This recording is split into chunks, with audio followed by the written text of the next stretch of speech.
Hi, everyone.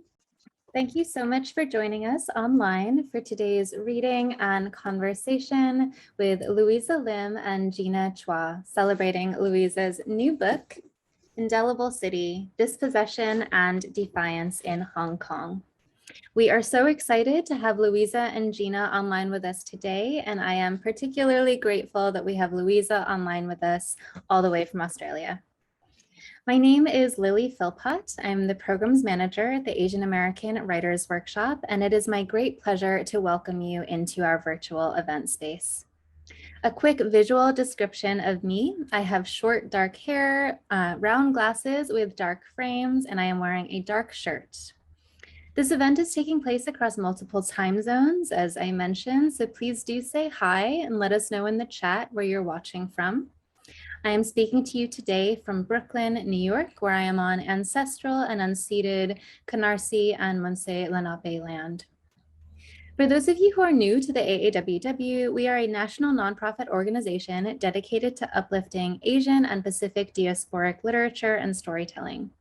We hold frequent readings and conversations like this one, organize community arts programming in New York City high schools and senior centers, run fellowship programs for emerging writers of color, and publish an award-winning online literary magazine called The Margins. You can find out more by visiting us at aaww.org or following us on Twitter, Instagram, and YouTube, where the recording of this event will be posted. I want to note that there will be a link in the chat to purchase Louisa's book, and we hope you do so and support an independent bookstore as you do. During this event, we do ask that all audience members practice nonviolence in the chat. Comments that are racist, transphobic, homophobic, ableist, and/or misogynist will be flagged and the person will be removed from this event. We will open our event with a reading from Indelible City, followed by conversation with Louisa and Gina, and then we'll have time for audience Q&A, so please do submit your questions via the Q&A box at the bottom of your screen. I am going to briefly introduce our speakers and then hope you will join me in warmly welcoming Louisa as she reads. Louisa Lim is the author of The People's Republic of Amnesia, Tiananmen Revisited, which was shortlisted for the Orwell Prize and the Helen Bernstein Award, as well as Indelible City, Dispossession and Defiance in Hong Kong. She covered China and Hong Kong for a decade as a correspondent for the BBC and NPR, and has also written for the New York Times, the Washington Post, and the Guardian. Raised in Hong Kong, she now teaches at the University of Melbourne, Australia. And Gina Chua is a newsroom manager with a career spanning 3 decades and 5 countries. She has worked in print, radio, television, and real-time electronic media, most recently as executive editor of the Reuters news agency. She was previously editor-in-chief of the South China Morning Post in Hong Kong and spent 16 years at the Wall Street Journal in Manila, Hanoi, Hong Kong, and New York. Gina has taught on the business models of journalism, computer-assisted reporting, and numeracy at New York University, Hong Kong University, and Nanyang Technological University. She also created and found funding for a fellowship to bring Asian journalists for a master's in business and economic reporting at New York University. Once again, thank you all so much for being here. I'm going to turn things over to Louisa to read from Indelible City. Thank you so much, Lily, and thank you to the AAWW for hosting this and to everybody for coming along. It's so nice to see so many people from so many places. I'm speaking to you from the unceded land of the Wurundjeri people of the Kulin Nation, and I'd like to pay my respects to their elders, past, present, and emerging. A quick visual description. I've got short brown hair. I'm wearing a black shirt. I'm going to start by reading from my book, right from the beginning, from the prologue. I was squatting on the roof of a Hong Kong skyscraper, sun blazing on my head, sweat dripping into my eyes, painting expletive-laden Chinese characters onto a protest banner 8 stories high, and wondering if I'd just killed my career in journalism. The air was soupy with heat, and through the haze I could see a satisfying tetrascape of rooftops packed so tight they seemed to interlock. I'd come to the rooftop to interview a secret cooperative of guerrilla sign painters who specialized in producing mammoth pro-democracy banners to be slung from Hong Kong's highest peaks. But as I watched, my fingers itched to grab a paintbrush and join in. It was the autumn of 2019, the day before China's National Day, commemorating the 70th anniversary of the establishment of the People's Republic of China on October the 1st, 1949. For months, millions of people had marched through Hong Kong's streets in the biggest and most sustained anti-government protests the territory had ever seen. After 155 years as a British colony, Hong Kong had been returned to China in 1997 in an unprecedented transition of sovereignty. Although Beijing had vowed that Hong Kong could preserve its way of life for 50 years until 2047, China was now threatening to ram through legislation that would renege on that promise. The secret band of calligraphers had been busy deploying their team of rock climbers to scale Hong Kong's crags in the dead of night, so that people woke up to gigantic signs exhorting them to take to the streets to oppose the evil law or fight for Hong Kong. The sheer scope of the banners turned the territory itself into a canvas and reinvigorated the protest movement when morale was ebbing. I'd always been fascinated by the audacity of the sign painters, but I had no idea who they were or how to get in touch with them.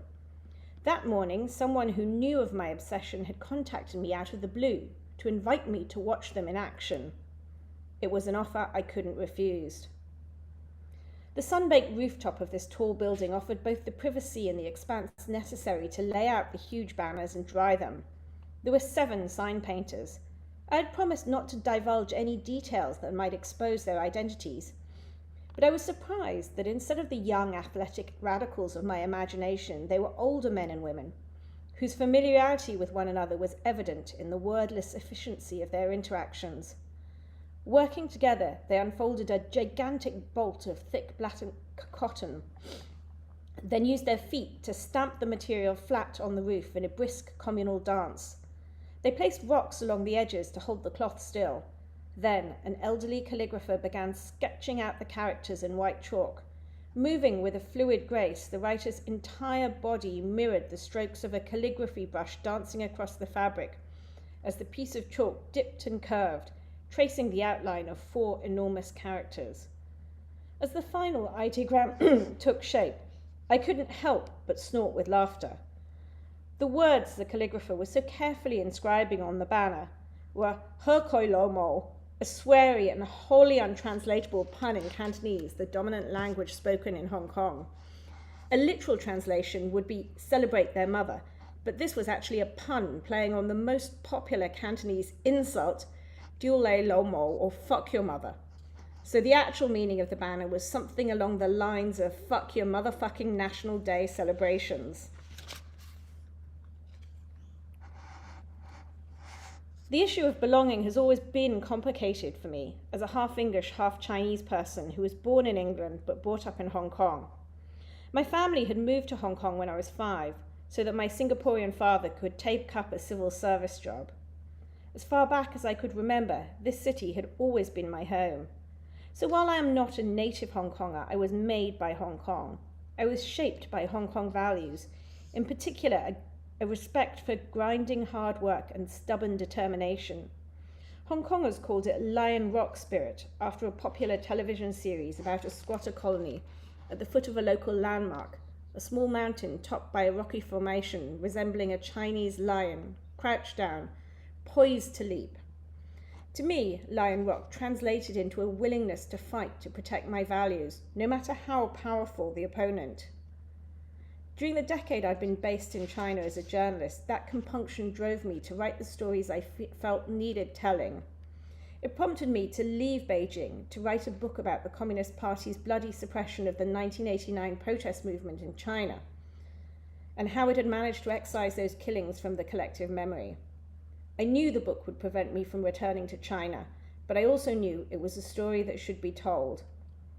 In journalistic terms, protest movements were my bailiwick, but I never in my wildest dreams imagined one would so thoroughly engulf my beloved hometown. How to practice ethical journalism under the circumstances, Until this point, I'd unquestioningly followed the accepted practice of trying to remove myself from the story as far as possible. But could I remove myself from the picture when the picture was already part of me? I'd been grappling with this for months. That day on the rooftop, the question answered itself. I knew all the reasons why I should stay on the sidelines. I also knew I wasn't going to. Driven by gut instinct, I stood up and walked over to take a paint pot for myself. I knew I was crossing a line from neutral reporter to voluntary participant in an act of protest, and that in doing so, I was violating the cardinal tenet on which I'd based a quarter century of journalistic endeavor. But I also realized at that instant that I didn't care. We were all living in the eternal present where the future was so uncertain that it was unseeable, and the past had receded into irrelevance. And so, I placed my paint pot on the ground, and dipping my brush into the viscous white paint, I became a member of the team. Thank you.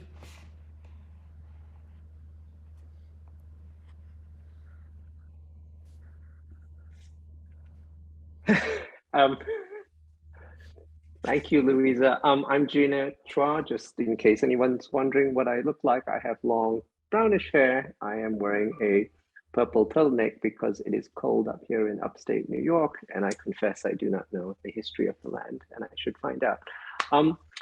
So that was a wonderful reading. I was offered the opportunity to speak to Louisa about this book. When I started reading it and reading that introduction, I fell in love with the book. And I will say, listening to you speak the words and watching the ASL translation just brings a whole level of fluency and beauty to it. And it's so masterfully crafted. I want to get into that and talk about the personal in the book. But first, I just thought, because most of the people on this Zoom call haven't had a chance to read the book yet, perhaps you could start by telling us what you think the book is about. I've just read the wonderful New York Times review of it. Everybody should run out and read the review, although they should run out and buy the book first. But I'd rather hear from you what you think the book really speaks to. Thank you so much, Gina. It's a complicated book, actually. It's a book that's about Hong Kong, it's a book that's about me, and it's a book that is about the King of Kowloon. And those sort of three threads intertwine throughout the whole book. I guess if we start talking about the Hong Kong portion of it, when I started writing it, and I was reading all the history books that my mother had given me, and I went to talk to one of her friends, a historian called Tim Coe, and he said to me, I said to him, what do you think of the history books? And we were having tea in a hotel, and he just looked at me, and he said, there are no Chinese names, no Chinese faces in any of these books. And it occurred to me that it was just sort of laundry lists of British governors and their achievements, and there really weren't any names or faces. So what I wanted to do was try and look at Hong Kong's story again, but really center Hong Kong voices, tell it in a way that, because I realized that all the histories of Hong Kong have been imposed by first the British, then the Chinese, and I wanted to think about what would be Hong Kong's history if Hong Kong people told it themselves. So in a way, that was one of the aims that I had. While I was doing that, I found I was writing more and more about myself and my family and my own identity as a Hong Konger, and at times I did not feel like a Hong Konger at all, and I didn't know who I was. So that was another part of it. And then the third part is the story of the King of Kowloon. I'll show you a picture of him, which is at the end of the book, who is this extraordinary character who became a kind of local hero, cultural icon. Here he is. So he's an old man. He's kind of bald, and in the picture he's draped in a cloth which is covered in quite bad calligraphy. And he was a trash collector who many people thought was quite mad.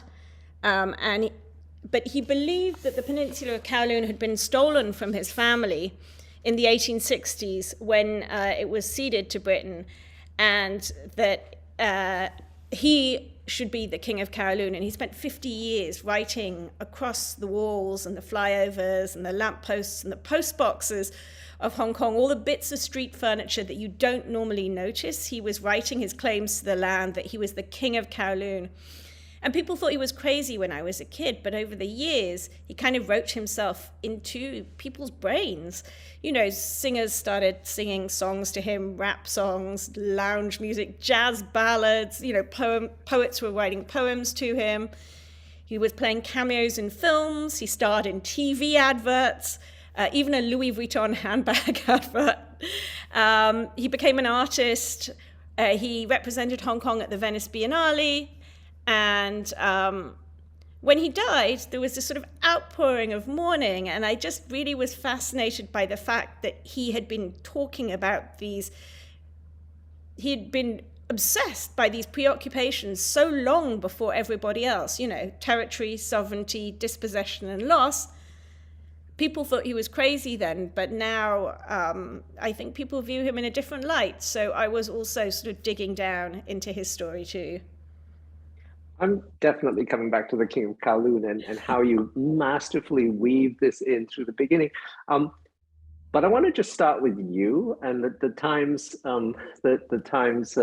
review calls this an unapologetically personal book, which it certainly is. Can you talk a little bit about how you came to the decision to weave yourself in so tightly? I think the book is so much stronger for it, but I know it can be a hard decision for authors sometimes to decide whether it's a book about them, it's a book about something, or how did you come to this conclusion? Yeah, I have to say, quite reluctantly.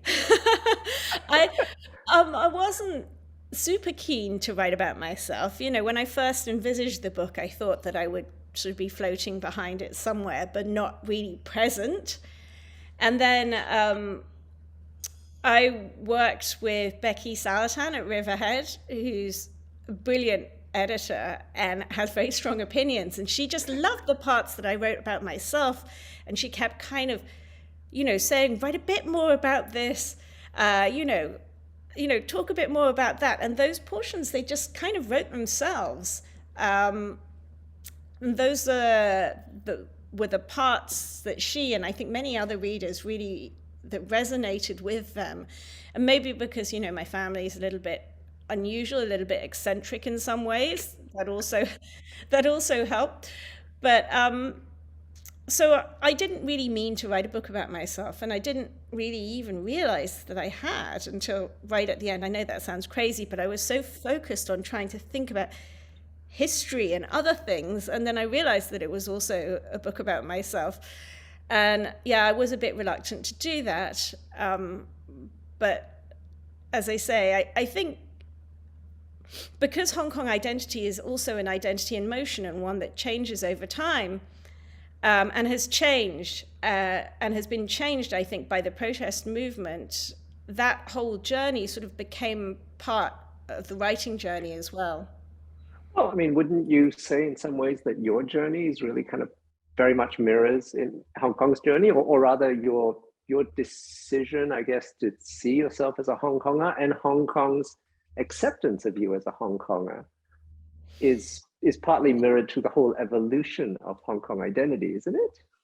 I mean, I think there's definitely been an evolution. So, you know, back in sort of 2012, around then, Hong Kongers almost defined themselves in opposition to the mainland. You know, if you were not a mainlander, and mainlanders in Hong Kong were seen to be, you know, less cultured and less civilized, and always sort of eating on the subway and, you know, buying up things that Hong Kongers wanted and annoying.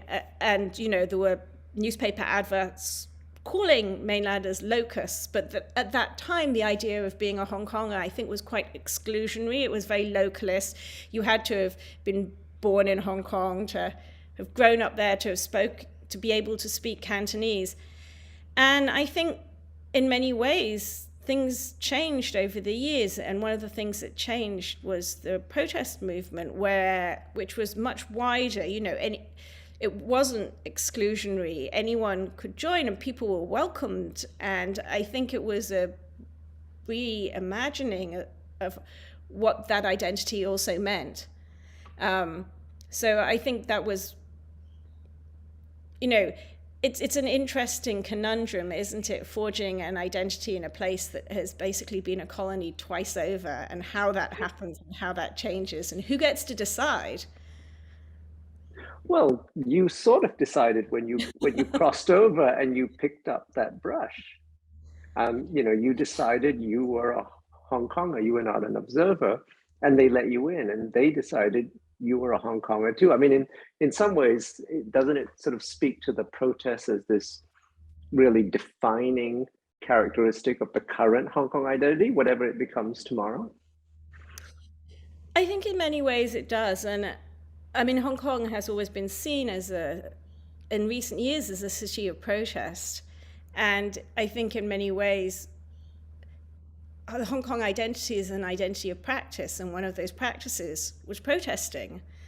And Hong Kongers themselves began to use that. They began to say, if you've tasted tear gas, then you're a Hong Konger.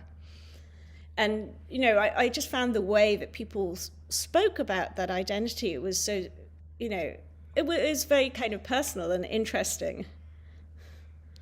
I'm definitely coming back to the identity of practice, because I do want to come to the question of, in effect, how China got it so wrong. When they said, keep on, what was it early on? Keep on horse racing, keep on gambling, because that was their definition of the practice that they saw the identity of Hong Kong as having. And clearly that was a mistake.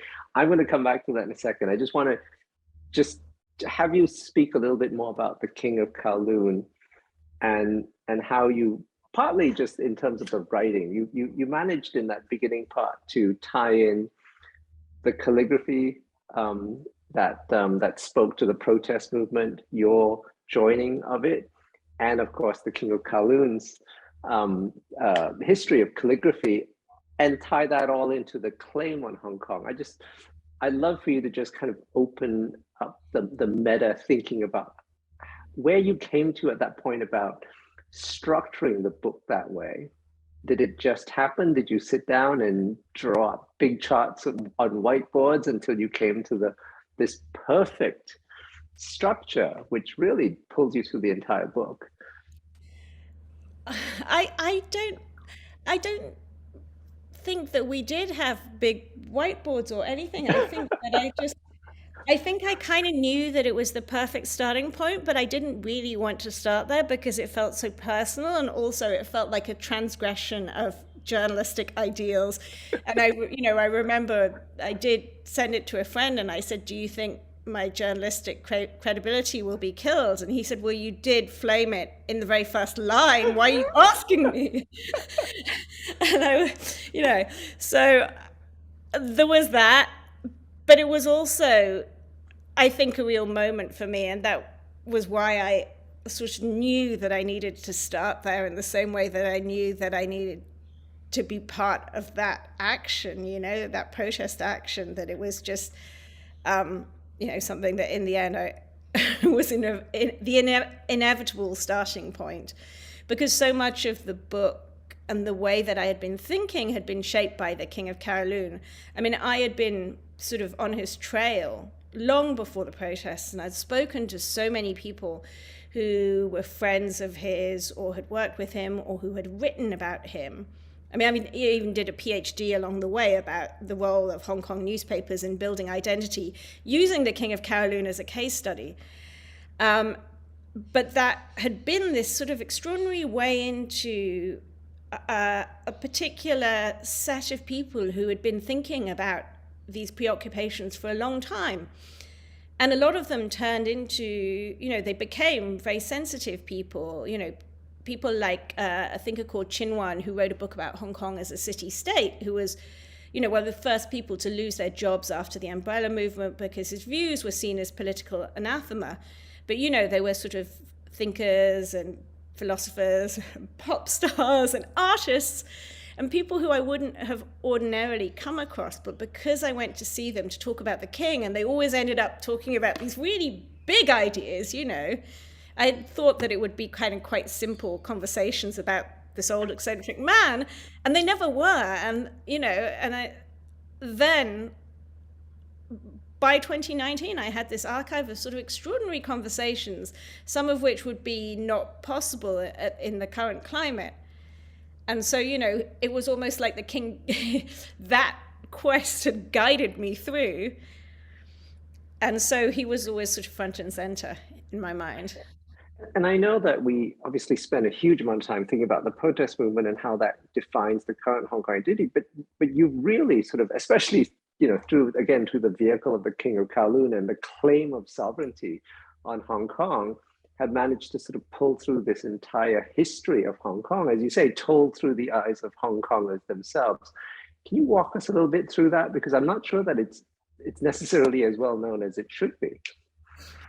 So, there are these competing narratives about Hong Kong. So when I was a child in school, we didn't learn any Hong Kong history because there had been a decision made by the government at the time not to teach Hong Kong history in schools because Hong Kong's acquisition was so shameful for Britain as, the spoils of the Opium Wars.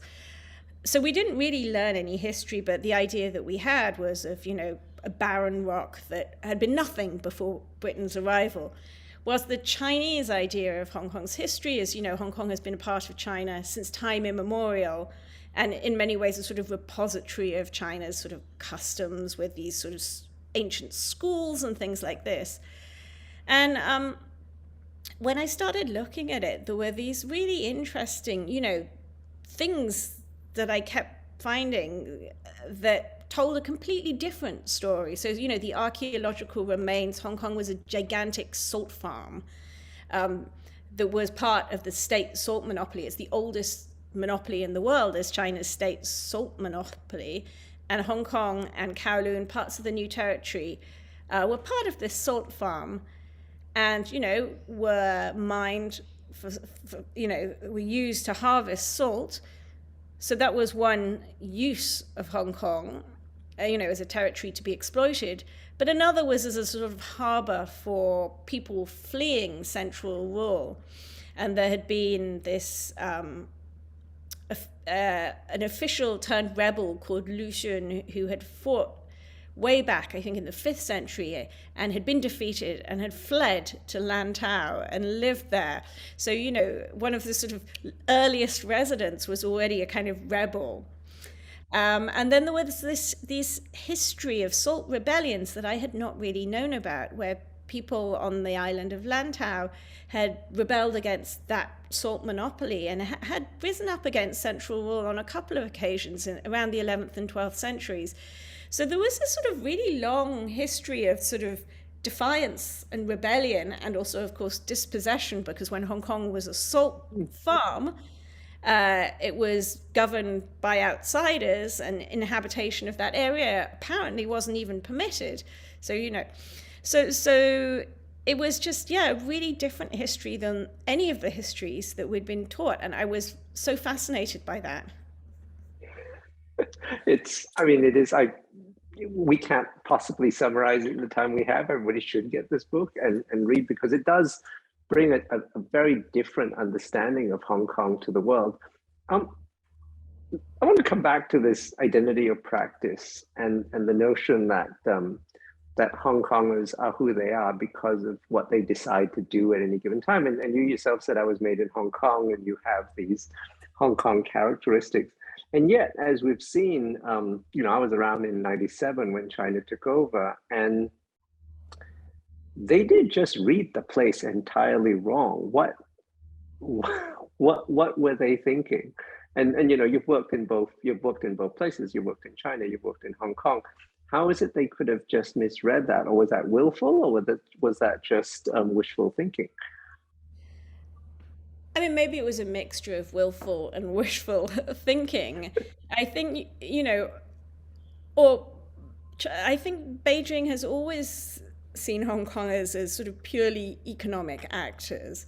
And maybe that's also the frame in which they view their own people as well, that as long as people have enough money, they will be material satisfaction is all that people want. And once those needs are met, they'll be pretty happy with whatever happens next. And that's just not true for Hong Kongers. Hong Kongers have a different education, they have different values, and they really cherish those values and the freedoms that they had enjoyed, and as we saw, have been willing to come out and protest to preserve those values. And I think part of it was not wanting to have those conversations, when Hong Kongers were for so many years trying to expand democracy, and Beijing kept just sort of kicking the can down the road, saying, maybe you can have it in 2012, oh, maybe 2016, maybe 2020, and just sort of thinking that Hong Kongers might somehow not remember.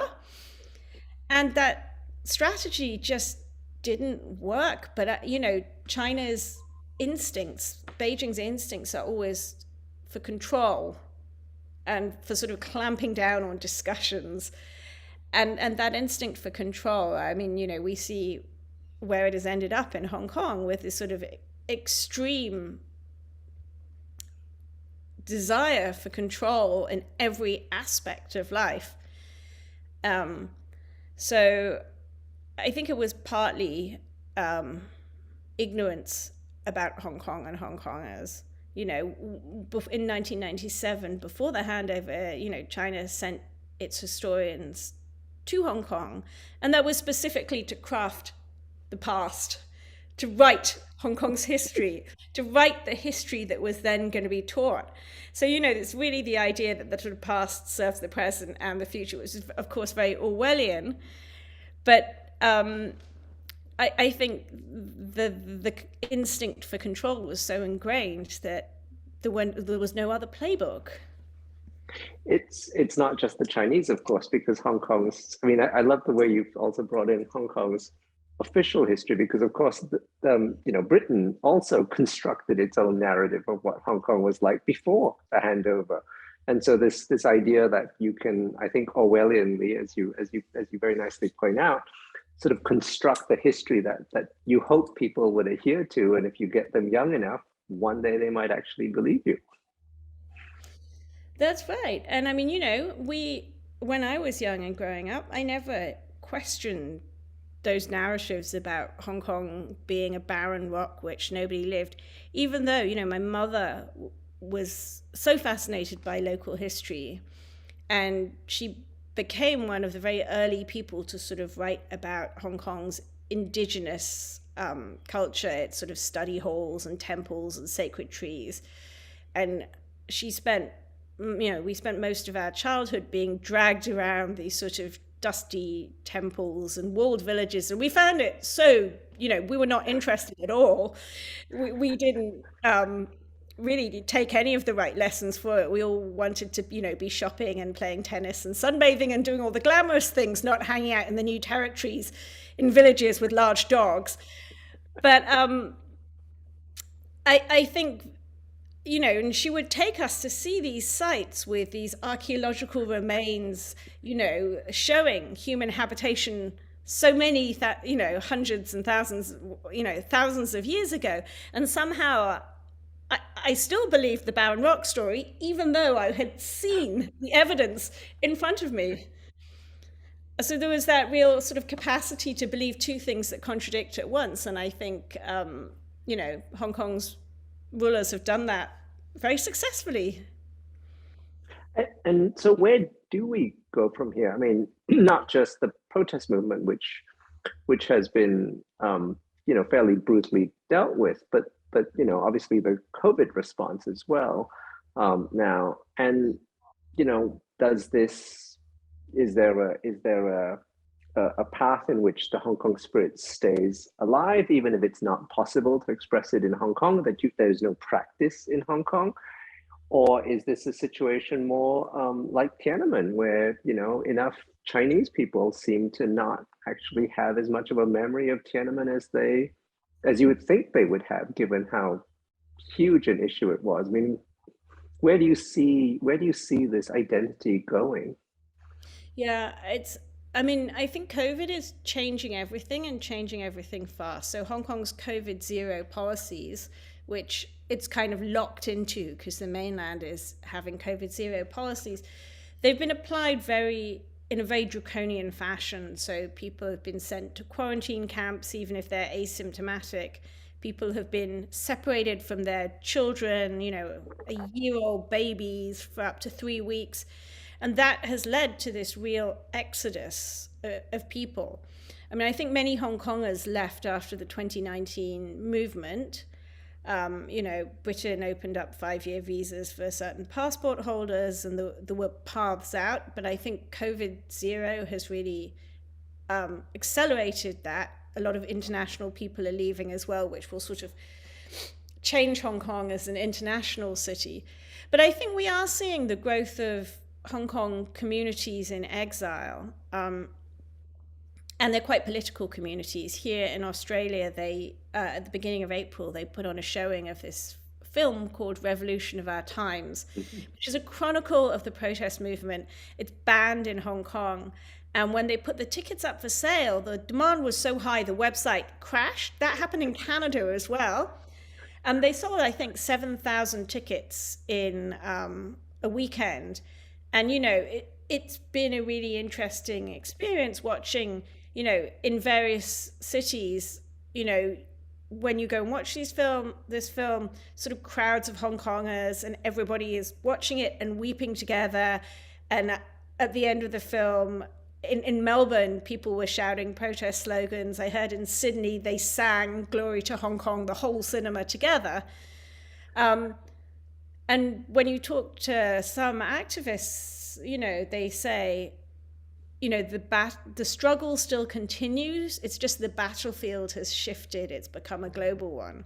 I don't think Hong Kongers will forget in the same way. Hong Kongers have not been trained in amnesia, in fact.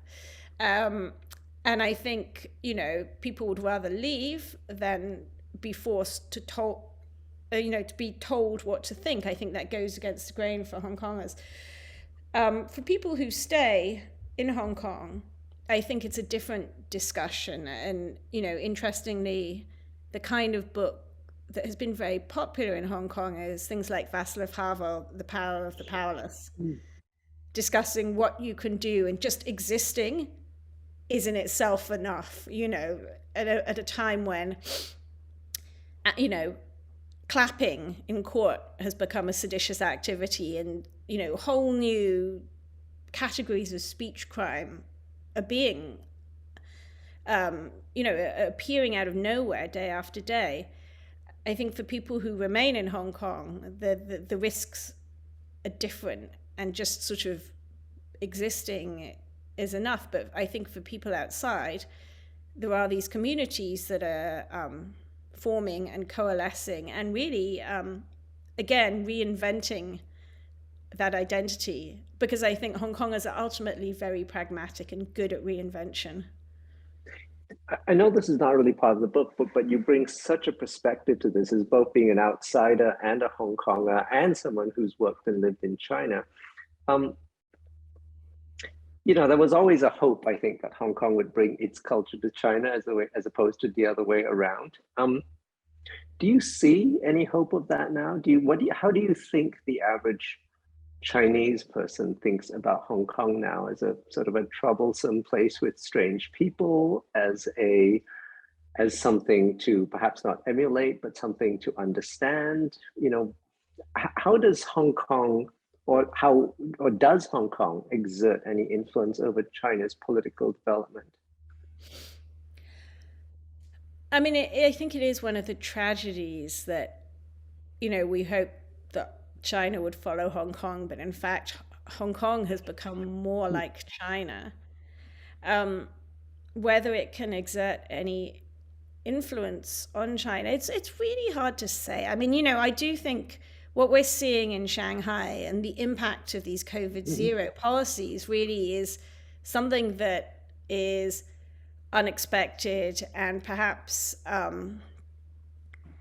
throws all our predictions about China into disarray, because Shanghai is China's richest city, and yet there's such a degree of dissatisfaction and fear, and also just this idea that the government has not protected their interests and is not looking after its people.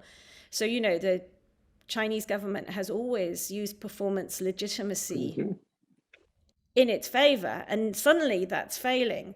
So when we think about the fact that vast swathes of Chinese cities are now in lockdown or in some form of lockdown, and we think about what that's going to do to its economy moving forward, I think that throws a lot of things that we had thought into question.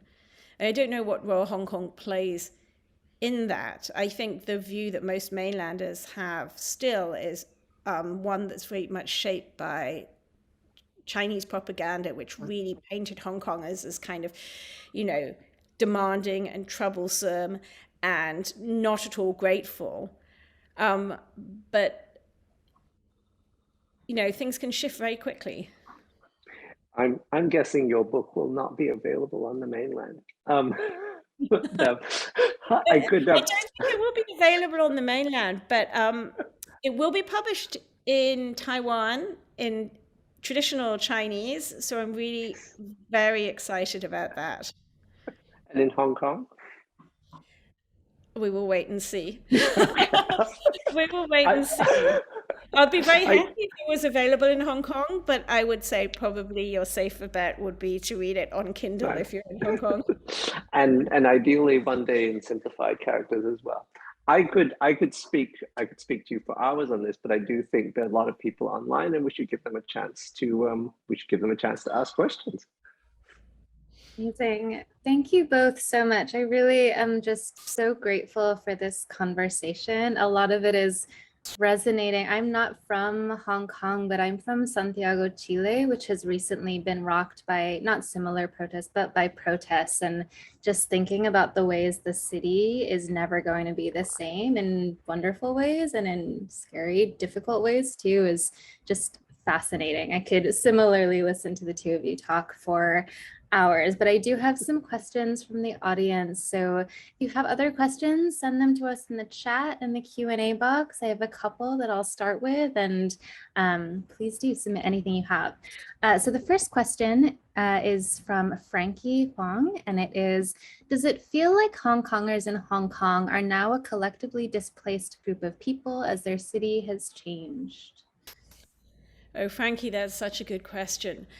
I think there's a sense of displacement, a sense of discombobulation, and almost a sense of internal exile if you remain in Hong Kong, because the city has changed so much. And, there's a lot about it that's familiar, but also, small things are becoming unrecognizable, I mean, I remember the last time that I was able to go there just before COVID, and one really small thing that had changed was that some of the overhead walkways to cross over motorways had been caged in because they don't, the authorities wanted to stop people from throwing things down from them. But just that act of sort of walking through these cages, I felt it changed the cityscape in a really ominous way. And, another thing was adding these barriers to enter the universities. That happened after the movement. And, universities have been a place of such open learning in Hong Kong that anyone could walk in, But to have turnstiles, so you have to register or, to go in and to go out, those kind of changes are small changes, but really symbolic. So I think there's a feeling of internal exile and sort of confusion. And then, added to the sort of COVID sort of craziness that we've all had, where you're marooned in your own apartment. And then in Hong Kong, there's such small apartments. I think all of those things have led to this feeling of unfamiliarity that does feel just quite alarming in many ways for Hong Kongers. Yeah. I want to this isn't a question, but Jenny just shared in the Q&A that all student unions have been disbanded as well. University authorities have made them. And that's it's such a pity, because Hong Kong student unions have been such a, they've been so active. They've been a real training ground for sort of student activism. That's why they've been disbanded, but also for politicians and for civil society and for so much, thinking and discussion. And it's just such a pity to lose that, especially, these sort of unions that have been going for, more than 100 years in some institutions. They're really important. Yeah. Another question from Charlotte Pfeiffer, which is, what is your worst fear about Hong Kong's future? And then an additional beyond just the China takeover. I mean, I think in many ways, my worst fears have already eventuated. And I think the moment when the national security legislation was imposed in 2020, in June, that was a really low moment. I think that was the moment of many people's worst fears, because this was legislation that was imposed on Hong Kong. It was not discussed by Hong Kong's legislature. It was not presented to Hong Kong beforehand. It was just imposed on Hong Kong. And it's very broad. It outlaws secession, subversion, collusion with foreign powers, and terrorism, but these are not well defined. So even like clapping in a courtroom can be an act of subversion or sedition, which is another offense which falls under national security. But, what that does is it undermines Hong Kong's independent judiciary. It sets up this sort of separate legal system, and it really undermines the entire idea of one country, two systems. So that in itself, and everything that followed, I think were my worst fears. I think for after 1997, after Hong Kong returned to Chinese rule, people feared that that kind of thing would happen much earlier. And then there was this, things actually continued pretty much as they had been for, several years. And that lulled people into a sense of security. But there was always this fear, people would talk about the real handover. When is the real handover? And I think, when that national security legislation was imposed, that was the real handover. And, for me, the worst thing about it is this introduction of the idea of speech crimes in Hong Kong. So a third of the cases that have happened of national security charges have been under the category of speech crimes. And just the idea that speech crimes exist in Hong Kong, I think, is very jarring for me. Yeah. There's a question in the chat that pivots a little bit to talking about the book, about the process. And you mentioned Becky Salatan at Riverhead, who we love, amazing editor. And you mentioned her sort of as a reader who helped shape the book. So the question was, who are your first readers, and how did you cultivate your first, second, third readers? How did you develop that relationship? Yeah, it's a very difficult question, isn't it? Who do you trust to read your words? My first readers, my mother was a very early reader, because she wrote about Hong Kong herself so much, and she's just this kind of repository of knowledge. She gave me her library of Hong Kong books. And, to the extent that I sometimes wonder how much of the book is her book and how much of it is mine. And she didn't change much, hardly anything, but I think that she, in many ways, without doing anything, kind of inspired me. So she would be a very early reader. Becky would read. She, of course, when I signed a contract with Riverhead, the thing that she had said to me that really made me sign with them was that she had said, "I will give you the confidence to find your voice." And I just thought that was such a powerful thing to say. And, there's a certain element of you have to trust your editor that they're as well, you know. It's got to be my voice, not her voice. But she was very pivotal. And then because I was doing a PhD, and part of the PhD, parts of the book were part of the PhD. So I had 3 different supervisors for my PhD. And one changed halfway through. So I had 2, Mia Lindgren and Johan Lidberg, who sort of did a half each, and they were very important. But Gloria Davis was my supervisor the whole way through, and she's an intellectual historian of modern China, and she is fantastic. So she was one of my earliest and my most incisive readers. So she would say things to me, and I swear to God, it would take me 3 years to understand what she was saying. Like 3 years later, I would write something and I go, oh, that's what Gloria meant. But she was a really, such a discerning reader, but such a sort of informed and intelligent reader. I think she really helped me also see and shape what I was trying to say. So I guess they were my early readers, and there were various friends around the world who read various sections. But yeah, there have been a lot of people who have supported and read in various ways. Amazing. I love learning about the sort of networks, the constellation that kind of orbits a book when it is published, and to hear that it's so many incredible women as well as really very special. This is not a question. They say that a comment from Sabine that I'd love to hear reaction to in the Q&A says, it's not a question, but just thinking about the sweeping changes they've forced upon Hong Kong has been such an abrupt change that I'm terrified if I ever return, I'll never be able to recognize home. Thank you so much for writing this book, Louisa, because it'll in some way be a form of solace of knowing that a fragment of Hong Kong's identity is being preserved. I just want to know if you have a reaction to that, if that was something you were thinking about, preserving this moment in Hong Kong while you were writing. Oh, thank you, Sabine. That's such a lovely thing to say. I think I did have that sense, and maybe part of it was because I was already writing from a kind of state of exile.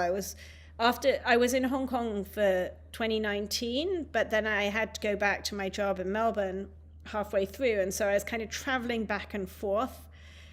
And a lot of the writing I was doing while I was not in Hong Kong. And so I was, in a way, I think that kind of heightened the way that I wrote about Hong Kong, because I was thinking about all the things that I couldn't see in front of me, but I had to imagine and remember.